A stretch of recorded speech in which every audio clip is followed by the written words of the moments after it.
My dear old friend, it is a relief my letter found its way to you so quickly.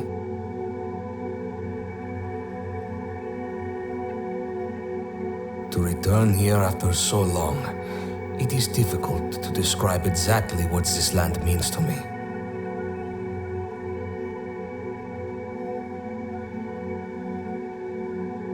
This land is ancient and fallen into disrepair.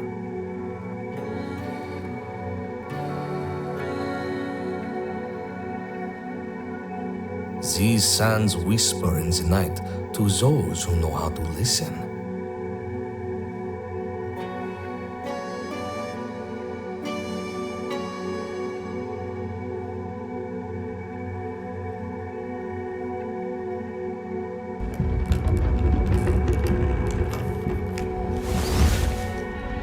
I welcome you to my ship.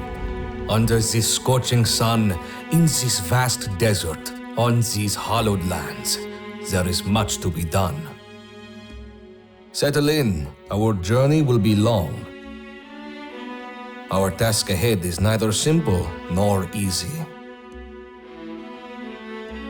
Treat my ship hands well. You will not find a more skillful crew.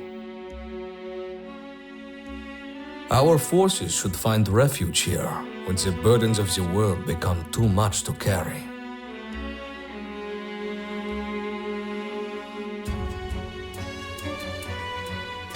Welcome to the valley. It is beautiful, but not forgiving. The soils and sands below are my birthplace, yet it is not the home I remember. Where danger lurks, so too do riches. No amount of preparation is too much, and the careless will know its wrath.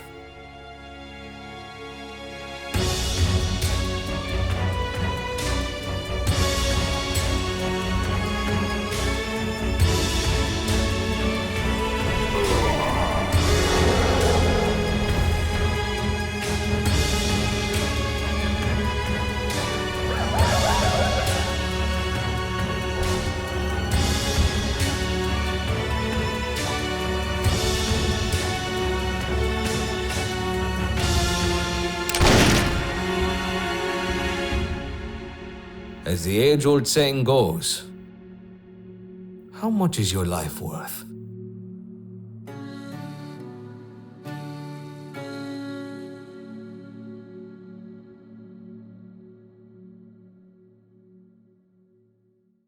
Hello everybody, and welcome back to another Darkest Dungeon mod overview.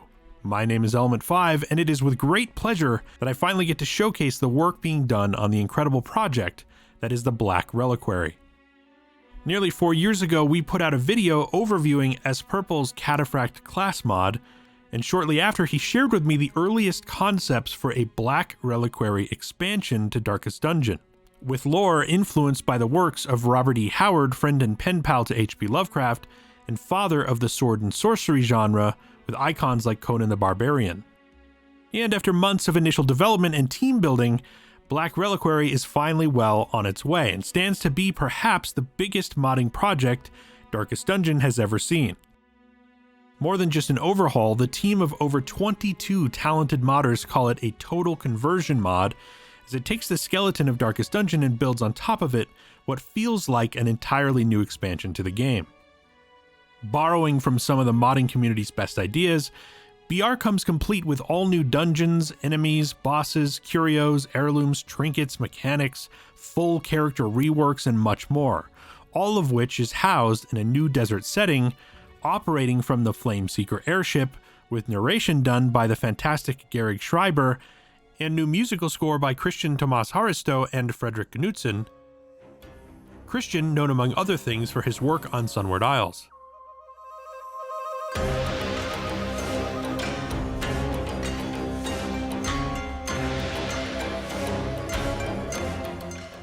And now that the project is about to release its next major update, Sands and Savages, I was fortunate enough to interview two of the project's lead developers last week, S. Purple and Seal, and while it should be made clear that not everything you're about to see is publicly available, do keep in mind that absolutely everything is subject to change, as much is still in development. Nevertheless, my goal in this video is to showcase the mod in some detail, talk about what's coming, and give you the tools to try it out for yourself.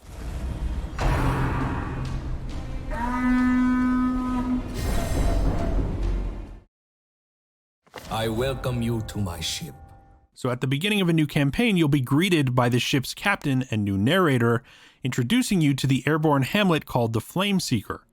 And this is probably a good time to recommend turning on tutorials in the settings, as the mod is actually packed with a handful of elegant new pop-ups to aid your adjustment to the new systems and much more. In its current form, you'll note that the Flame Seeker operates almost identically to the old hamlet, each location to be operated by new ship hands upgraded via new heirlooms, with characters now arriving each week by blimp instead of stagecoach. You know, I'm personally enchanted by the setting and look of the Flame Seeker. I think it's pretty great. It takes almost no time to orient with this new base of operations, and according to Seal, is soon to see a major update. So we want to fully replace the ship, make it a bit more finalized, give everything some nice touches. We're going to try and make everything animated on it as well. So like the NPCs on it will be walking around. Our captain will be like steering his little wheel at the helm. When you hover over buildings, you get like an X-ray into that building and you can see like the NPCs in action and whatnot. So there's like a lot of visual stuff we're going to be doing with that. And we'll be changing up some of the upgrades and activities in some of the other buildings as well. So not only will the Flame Seeker become more visually appealing, complete with new artwork, animations, and detail, but they'll soon be updating buildings, upgrades, and vendors to be more reliquary appropriate. And speaking of upgrades, you'll note that there are 4 new types of currency now, where heirlooms used to be. These are collected across all dungeons with higher rates, dropping from specific enemy factions. Design-wise, they're attached to each of the different major faction of enemies from every single dungeon. For example, the Matak, which is the currency found in Catacombs, belongs to the Levantines. There is the Wildlander marks, which belong to the Wildlanders. And there's the jewelry you get from the Cactonets, which are our equivalent of the fungal enemies. Amber in particular is going to be a little bit different though, because we're planning to implement a whole new sort of facility, which is the Amber Refinery, to sort of upgrade Amber and turn it into a more luxury resource in a way. We do have some plans for Amber and how that's going to work. And we're going to be reworking like the Abbey and turning it into the Amber Refinery. So 4 brand new primary factions of enemies which drop these new currencies, with Amber working slightly differently alongside a new building which will allow you to refine it. They go on to say that while it will be possible to find all currencies in each region, they want building upgrades in BR to be more streamlined around a single resource, requiring only one type of currency to upgrade as opposed to 2. And the point of this, I think, is to incentivize players to pursue specific enemies to upgrade buildings with corresponding currency. Whatever the case, once you become acquainted with the Flame Seeker, it's time to assemble your first away team. In addition to the original DD1 roster, BR features 2 new modded classes, a fully developed Musketeer, which allows you to play with adaptive ammo types, and the Judicator, which is a gorgeously animated Chevalier, which, as Purple says, is meant to be sort of a sane, spiritual successor to the Fanatic in DD1. Quote, the answer to what would happen if the clergy would get serious about their efforts cleaning up the Eldritch corruption. And thus far, I very much enjoy the way these classes are reworked. Every class has a sensible rebalance, some which interact with different religious affiliations, some with entirely new skills, many abilities on cooldowns, and more classes on the way. And the mod borrows ideas from the modding community, doubling the stats of all characters, abilities, and enemies to better round out scaling on skill upgrades. You'll note that characters arrive each week in the blimp already apprentice level with abilities unlocked, and you'll want to take a moment to look over the new character panels, which feature a clearly presented religious affiliation and the adapted hero info panel, which lends welcome clarity to things like innate mechanics, movement, crit buffs, and virtue chance. I just have to say I personally adore the look of this panel, the extra info, and the immersive feeling that characters are really home aboard the ship. But now that our crew is assembled, it's time to embark and preview the new world map. Welcome to the valley. It is beautiful, but not forgiving, and the careless will know its wrath. Now you'll note that the valley operates familiar to the old map, with 4 primary regions and the Black Reliquary on top set to replace the Darkest Dungeon. The tutorial mission invites you to start in the Catacombs, and like Vanilla DD, is a preset dungeon for the purpose of teaching you the basics of combat and exploration. And as we just covered, each region features its own primary faction and theme with entirely new enemies, bosses, curios, and they all drop their own currency. As Purple gave us a rundown of what exists in each dungeon and what's to come with each region. I guess the first faction you can already fight is the Levantines, which are partially inspired by the Fallen Hero mod, where every single hero is reflected in some form of a design counterpart, which you get to fight. Yeah, and the other faction is the Wildlanders, which are inspired by the Hellion, sort of a mirrored version of her design, using the Conan aesthetic, expanded into like multiple units. These two, so far, are the only playable ones, at least in the testing version. Troglodytes, which are the underground dwelling de-evolved humans, which eat amber and transform into various insects as they age. And the last one is the Cactanans, which are basically Grove Eldritch fusions. The horrible Mimics faction, which are going to pretend they're curious in every step of the way. In their specific dungeon, you're going to be hunting for gold mostly, and the choice you're going to have to make is if you're interested in grabbing the gold and having the chance of having to get into a fight with them, or just skip them entirely, because everything is a Cactanid in the Cactanid dungeon. If that's not enough, there's still a unique faction coming to the Black Reliquary itself, plenty of wild creatures in the works, and there already exist 2 shared factions which function similar to brigands, found in all dungeons and appear based on the amount of torchlight. The Lost Legion, a Crusader-inspired gang of zealots found in High Torch, and the Kvarets, an undead golem skeleton pack, remnants, I'm told, of the race which created the reliquary itself.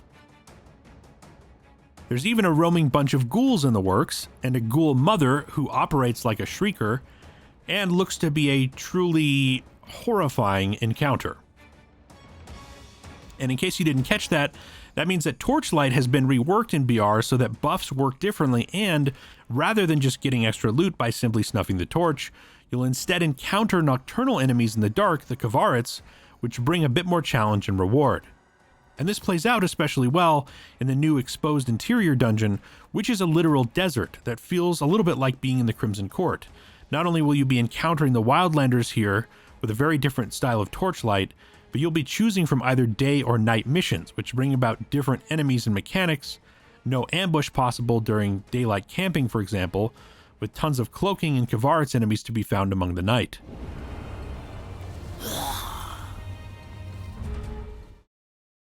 So now that we have an idea of what's out there, it's time to provision for the tutorial mission, and the first thing you may notice is that there are plenty of new items in store. Food looks a little bit different, and you'll see cleansing salt as a replacement for herbs, honing oil, which gives your blade a sharpened edge, a holy water replacement, and finally, archaeology kits used to buff trap disarm and break down ancient curios, and disease kits, which help treat symptoms and disease mid-dungeons, which we'll cover here a little bit more in a minute.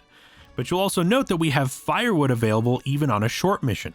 In fact, all missions are basically scaled to 1.5 the size of Vanilla DD to better balance for recovery and camping skills. Now, while you'll just have to experiment with what you find most efficient for each region, for our purposes, 16 food and a couple basic provisions should do for now. So finally, moving into the catacombs, you quickly encounter your first bit of combat. Battle in the valley will be different from what you are accustomed to. Now, there's a lot to say about combat in BR, and while it feels familiar for any veteran on the surface, it comes supplemented with some great ideas and modifications. The first thing you'll learn is that every combat starts with something called a preparation round. Denoted by the small buff on all characters on round 1 specifically, prep round limits accuracy and crits, making it nearly impossible to just dominate a group of enemies or be spidered to death without recourse. And according to Seal, the main idea behind the preparation round is that, it's de-incentivizing aggressive play and like looking to lengthen individual fights, right? Because like in DD1, a lot of fights are just a damage race, right? And you're just sort of attacking guys as fast as you can, trying to get that first kill so you have a like number of turn advantage. And The preparation round sort of de-incentivizes that behavior and forces you to either gamble on taking a hit or, go for the safer option of preparing for your next attack. Additionally, like we have our enemies also take advantage of this preparation round. So we have enemies who will clear marks on the enemy team during the prep round to make it so, marking's not always going to work. We have enemies who'll set up guards or try and heal their allies, or set up buffs, I guess, on the allies during the prep round. So the prep round serves as a fundamental change to gameplay and means that support and utility like heals, mark, and debuffs are incentivized, and combat is no longer dominated by the usual stun meta, resulting in what feels like characters who aren't penalized via the opportunity cost of, say, marking an enemy, and tend to have more rounded kits in general. Of course, you can still try to land hits during the prep round, and once it's over, combat continues as usual without the crit and accuracy limitations. It's also important to note that in addition to standard damage types like ranged and melee, many offensive spells are now known as mystical, the sorcery counterpart to the sword. You'll also encounter a new usage of actor dots in BR, the most prevalent being Amber Blight or Expiate, and you can think of these like debuff statuses which react to specific actions.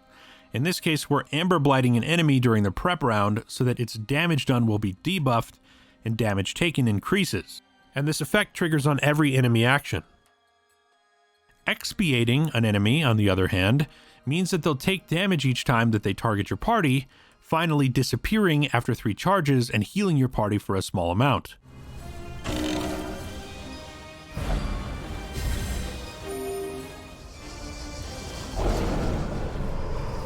We press on. There is much to do. Now, these actor dots can also function almost like marks, providing synergy with certain abilities, and they may even happen to you as well, forcing you to be more adaptive during combat. And speaking of adaptation, BR features an evolving diseases system, which empowers you to treat the effects and expression of a disease with things like disease kits mid-dungeon. So while you may not simply be curing disease on the go, you instead have the power to mitigate symptoms as they worsen. Instead of enduring the full plight of Black Plague through the rest of your long dungeon, you'll instead be treating debuffs associated with symptoms like fever, cough, fatigue, and things that progress, ultimately requiring treatment from the clinic back home. And there are several new quirks added to the game, some which are only earned as a result of combat itself. Engaging in combat with the Wildlanders, for example, might award a character with something like Wildlander Skirmisher, making them more resilient while in combat with that faction. Reliquary also expands on DD's religiosity system and turns it into something just a little bit more interesting, meant to be a fun, kind of peripheral aspect of each character, which comes with combat and camping interactions, not meant to be too important or punishing. Right now, the way we have it set up is your character can have one of 3 different affiliations. They can be pagan, they can be faithless, or they can be religious. This sort of goes off like the religious system in DD1, or well, it's hardly a system, but how there's innately religious characters in DD1, and it's just we have a bit more nuance in how we can handle everything by having those 3 different sort of affiliations. So there is some variation, but you'll note that canonically religious heroes like Crusader and Vestal cannot be pagan and vice versa, meaning you're more likely to see religious Vestals than non-religious versions, but the utility of these affiliations ends up being pretty fun. Should your group have some overlaps, you might expect to see them work slightly more fluidly. A good example is seeing how Crusader's Bulwark now rewards an additional stress heal to religious characters, effectively turning my Crusader into a stress healer in this particular crew. Or how the Judicator's Glassworks gives bonus damage and crit to pagan heroes, but healing and stress healing receive buffs to religious ones. And finally, I'm also really enjoying the fact that Deathblow is handled a bit differently in BR. With influence from Butcher's Circus, the resistance starting at a high 87% but debuffed each time the character gets to Death's Door or receives a Death's Door check. And while there's plenty more coming to combat itself, there's also a lot to talk about in the dungeons. In addition to torchlight changes, which summon different creatures and things like day versus night missions in the exposed interior, you can also find vendors in all dungeons who trade for items or loot. And secret rooms in BR feature an evolving trinket system. Right now, the way we have evolving trinkets set up is you can run into a secret room, which will have a new curio called the Perfumer. These trinkets are pretty standard. Like they'll have like some extra bonus effects, and they'll have like visual indicators, which is like a little standout compared to other trinkets. Say you're carrying that trinket on a guy and you run into another secret room and you can find the Perfumer guy again. Well, now you have the option to give him that trinket and he will upgrade it for you and it will become stronger. My most favorite part of the concept to see like something visually evolve, because it doesn't really happen with the don't ever change. They are static entirely. Yeah, so there's going to be visual attached with each of these trinkets. So like if you trigger the effects of the trinket, there's going to be a visual that will show that trinket in action. There's just so much happening in this mod and a ton that really excites me. And a common question the team receives is about the integration of modded classes into an overhaul this size. And I can tell you from my own experience with Pitch Black Dungeon that modifying characters to be balanced inside an overhaul's framework is very challenging and a ton of work, and I'm glad is not really the primary focus of the team's resources right now. But the team was thoughtful enough to write and provide modders with a comprehensive guide on how to make playable versions of their characters for BR. And speaking of modded classes, if you've made it this far in the video, Seal and S-Purple were kind enough to share with us an exclusive peek at the next major modded class they have in development. We feel a bit comfortable this time to share with you our second modded hero for our base roster, who is going to be the Dredge. And the Dredge depicted there is going to be a character that can sort of go in and out of this mech suit, where, you know, you'll get some big bonuses while being in the mech suit in terms of like combat power, whereas like when you're out of the mech suit, you'll probably have a bit more speed and dodge, as you'll be a bit harder to hit. It's our answer to like size 2 hero not being a thing. Oh yeah. Yeah, so you can't actually make a size 2 hero in DD1, but this is sort of like our idea for a size 2 hero. Very excited to see how this character develops and plays, as obviously everything mech speaks directly to my robot heart. So how do I play BR, you might be asking? Well, thankfully installing and playing Black Reliquary is quite simple, so long as you're on PC. All you need to do is follow the link below to the open testing version on Steam, and subscribe to the mod and make sure you load it into a new save file with no other mods installed. Note that it also does require that you own all the DLC. And according to the content roadmap, what's available to play right now with the newest update includes all reworked classes, the first 2 dungeons and their bosses, with the Caverns and Troglodytes on track down the line and the Flameseeker updates just around the corner. But the conversation doesn't stop there. We're happy to answer any questions you guys have about the mod in the comments below, and you can follow BR's development on their official Twitter or join the public Discord. And of course, you can support the team and help the mod's development via their Patreon, which rewards access to behind-the-scenes files, artwork, and more, all of which is linked below the video. You know, what I can say is that having spent a solid year of my life streaming the Pitch Black Dungeon overhaul, I'm overjoyed to see where BR is headed, and I'm honored the team welcomed me into the fold to help showcase its development. There's just so much detail and care going into this project, and so much more on the way. From beautiful new load screens, UI customization, the Amber refinement system, to an entire host of new ship add-ons which will replace districts. And the more I play it, the more I find myself excited by the systems and the vision of the project, and equally enchanted by the developing sword and sorcery tone the team is creating. Special thank you to S-Purple and Seal for the interview and for all the background info, and thank you guys so much for watching and for all your support. Make sure to subscribe for more Black Reliquary, other mods, and everything else Darkest Dungeon. Join us on Discord, and please let me know if you'd like me to cover more aspects of this mod as they're released and in greater detail. I'm happy to be deep diving things like the factions, bosses, tips, and more. Who knows, we may even be streaming this thing much sooner than anticipated. Thanks everybody, we'll see you next time.